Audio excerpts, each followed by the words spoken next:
2 अक्टूबर 1869 को गुजरात के पोरबंदर के एक साधारण परिवार में जन्म हुआ था मोहनदास करमचंद गांधी का, जो आगे चलकर बने भारत भाग्य विधाता, जिन्होंने बिना तलवार, बिना बंदूक, बस एक अहिंसा के हथियार के बल पर भारत को गुलामी की बेड़ियों से आजाद करा दिया, जिन्होंने दुनिया को दिखा दिया कि अहिंसा में कितनी शक्ति है। पूरी दुनिया में उनका ऐसा यश है कि आज भी लोग उनका नाम ऐसे ही नहीं लेते। कोई उन्हें बापू, कोई महात्मा तो कोई राष्ट्रपिता जैसी उपमाओं से संबोधित करता है। आइए जानते हैं गांधी जी को क्यों कहा जाता है बापू।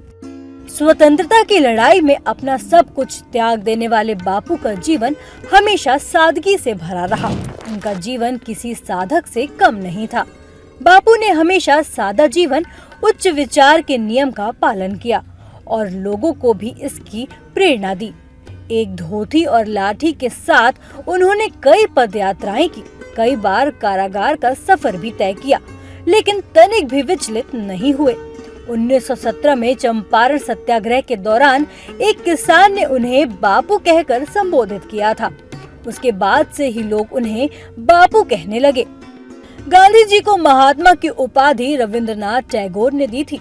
12 अप्रैल 1919 को रविंद्रनाथ टैगोर ने गांधी जी को एक पत्र लिखा था, जिसमें उन्होंने बापू को महात्मा कहकर संबोधित किया था।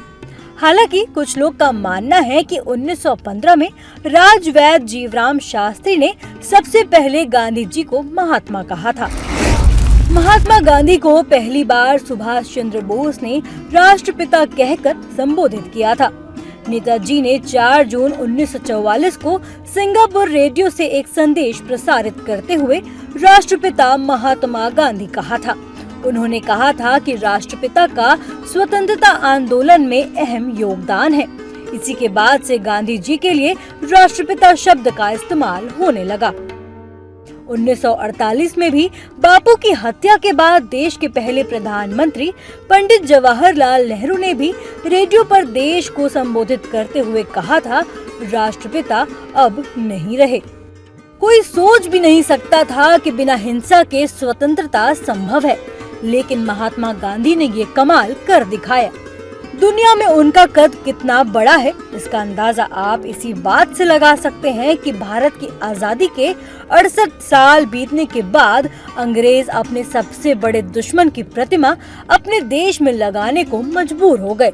बापू की कई प्रतिमाएं और स्मारक उस अमेरिका में भी हैं, जहां वो अपने जीवन में कभी गए ही नहीं। चीन, पाकिस्तान, सऊदी अरब, स्पेन, इराक, इंडोनेशिया समेत दुनिया के 84 देशों में महात्मा गांधी की प्रतिमाएं हैं। बापू आज हमारे बीच नहीं हैं, लेकिन उनके सिद्धांत आज भी दुनिया के लिए प्रेरणा स्रोत हैं। बापू का नया भारत उनके दिखाए सत्य और अहिंसा के मार्ग पर चल रहा है और वैश्विक महाशक्ति बनने की राह पर अग्रसर है।